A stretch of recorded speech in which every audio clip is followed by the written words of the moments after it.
Thanks for tuning in. I'm Johnny from Johnny Jigs Tackle Company. I'm one of the founders here, and today we're gonna dig into slow pitch jigging rods of 2025. By the end of this video, you should be able to find out what is the ideal rod for you. There's been a lot of innovation and new stuff and old stuff that's been brought back into the world of slow pitch jigging. I'm gonna give you the details on those. What's new, what's happening, let's dig in. So the first thing we're gonna talk about is blanks, right? So every rod is a blank. There's fiberglass, there's carbon fiber, graphite, and then there's solid Listen, I don't dig too much into that, and I'm not so crazy about all of the different nuances of it. So I'm gonna dig into what's more specific to slow pitch jigging, and that's carbon or carbon fiber wrap as well as graphite. So you'll notice like a modulus wrap on a lot of rods that will give you a little bit added strength onto the carbon fiber blanks. And then some of them don't have it, but another interesting blank that has come out this year is a hollow blank. So this has been around and it's been done before, but it's never been put into the application of slow pitch jigging. So this is Temple Reef's Slow Dance. And what's going on with this blank is it is hollow, or it's tubular, what a lot of guys like to call it. And you feed your line through the center of this blank.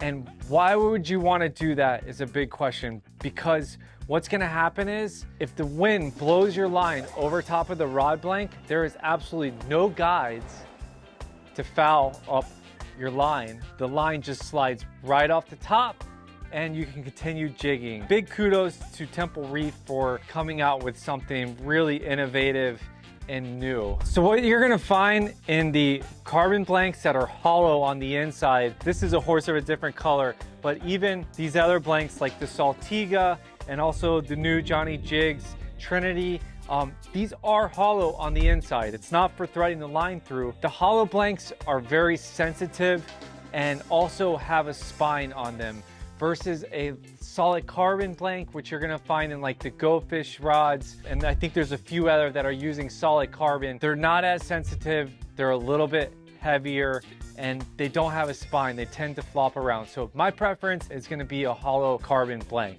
So the next thing to think about in the blanks is the length, and what length are you going to want to fish. And really there is some application of where are you fishing or what are you fishing on is important to picking your blank, but you can't even see the top of this Daiwa rod. So Daiwa came out with a Saltiga this year that is 8 foot long. And what would be the application of an 8-foot rod? Well, on head boats, a lot of times if the fish gets you under the hull of the boat, you're able to actually stick the tip down below the hull so you're not rubbing your line on the boat. The next great thing is this gives you a ton of action when you're dealing with an 8-foot rod. You're able to essentially work the jig a little bit better. But the downside is this: it's gonna be a lot harder on your back. It's a lot harder to use. It's basic physics. The longer it is, the harder it is to work the jig. So a lot of guys or girls who tend to not want to work so hard or have back problems, whatever the case may be, you want to go down to something a little bit shorter, which is great when you're on a center console boat. It doesn't mean you can't use this rod on a head boat. We do it all the time, but it's going to be a lot easier to work a jig, especially if you're doing proper technique and putting the rod across your forearm. One last thing about blanks. So I have these two rods specifically in my hands. This is the Johnny Jigs Pro Jigger, and this is the Temple Reef Grand Cru. And what you'll notice about these rods, if you can look closely, is the butt section of these rods are beefed up. So on the Grand Cru, it's just a little bit fatter. It's a meatier butt section. What does this do? This gives you a little bit more power. It gives you a little bit punchier of an action when working the jig. The Johnny Jigs Pro Jigger has a quad wrap from the first guide all the way to the butt here, which stiffens up the butt section as well. The idea is that if a big grouper runs into a hole or is trying to run into a hole, you're able to use the butt section of this rod to really stop the fish. So let's talk about reel seats. So whenever you're selecting a rod, it's definitely a part to pay attention to and make sure that you're getting what you want whenever you're selecting a rod. So carbon fiber is traditionally the best reel seat for slow pitch jigging. The reason for that is that it has flex to it.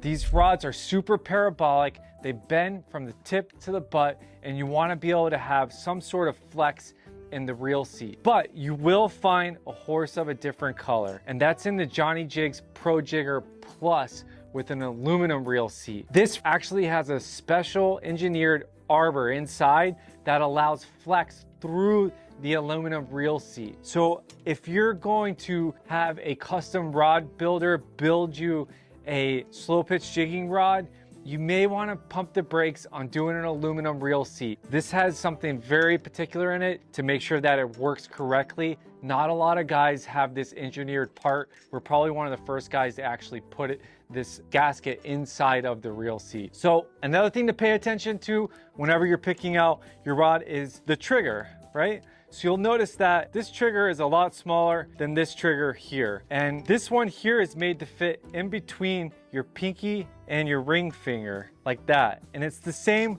with most of the slow pitch jigging carbon blanks. It fits in between your pinky and your ring finger. But there's also something called a palming reel seat. So you're able to stick that in your palm, and that is more comfortable for some people. I actually enjoy fishing it from time to time whenever you have that a little bit extra room to put your hand on whenever you're gripping the reel. And a lot of times, you know, whenever it comes to slow pitch jigging, we're using the reel as a handle as well. So I like to have the trigger and then you're grabbing the reel just like so. The EVA foam on a slow pitch rod, it's another thing to pay attention to, and you gotta pick what you like, what you want. So traditionally, the EVA on the top of the reel seat is not that big. There's not much extension on it, as well as traditionally on the butt section, it's just a little nub there to keep it from sliding out. So if you're fighting a fish and the fish pulls, you got something to catch on the end.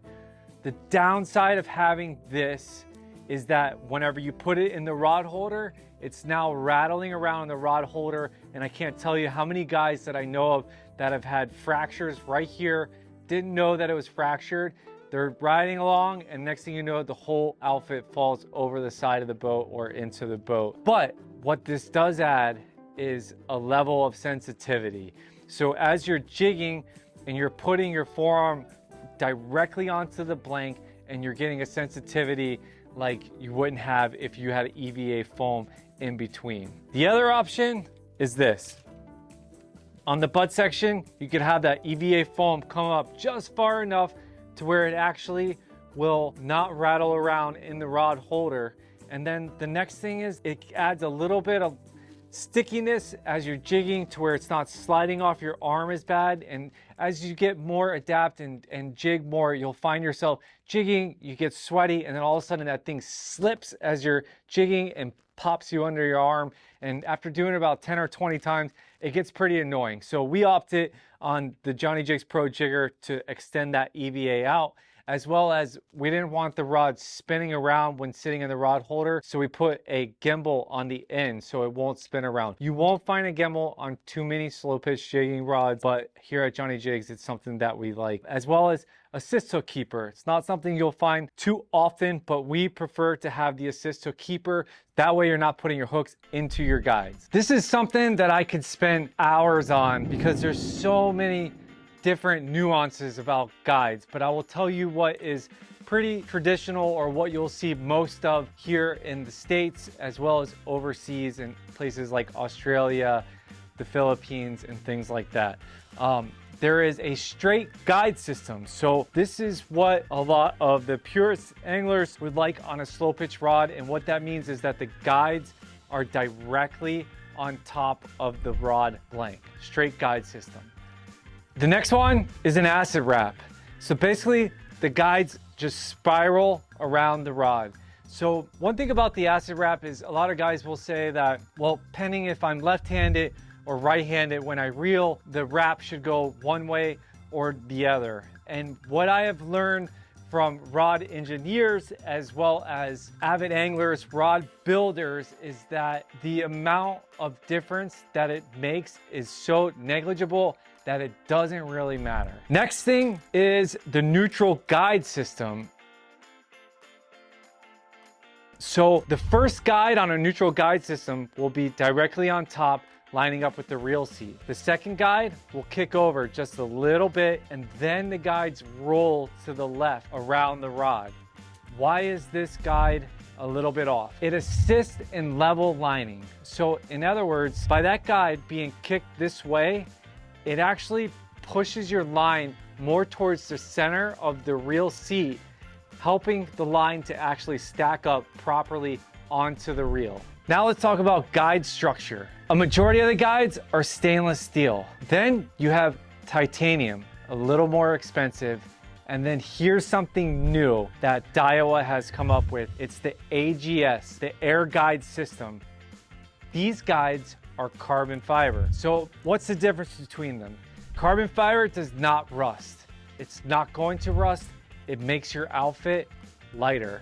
Titanium guides are rust resistant, but a little bit pricier. And then the stainless steel ones can rust, but they get the job done. But another thing that you want to pay attention to whenever you're talking about guides is the guide insert. There's 3 of them that I know of that are used on slow pitch jigging rods. One is SIC. The other one is zirconia.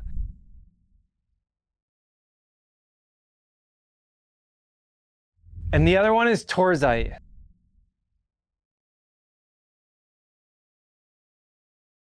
So in the grand scale of things, torzite's probably the stronger, and then there's zirconia, and then there's SIC. So SIC guides are prone to chipping.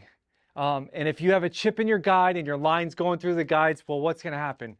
Your line's gonna break. Then there's zirconia, which I think is something related to the cubic zirconium, like a fake diamond. This is just fine. You don't need anything more than the zirconia, but a lot of guys want to have the torzite. It's a little bit stronger, it's a little bit better, and in the ranking system, the torzite is better, but better means more expensive. So I would say if the rod has zirconia, don't worry about it. You're good to go. Guides have come such a long way in the past few years. You're going to be just fine with any of the 3.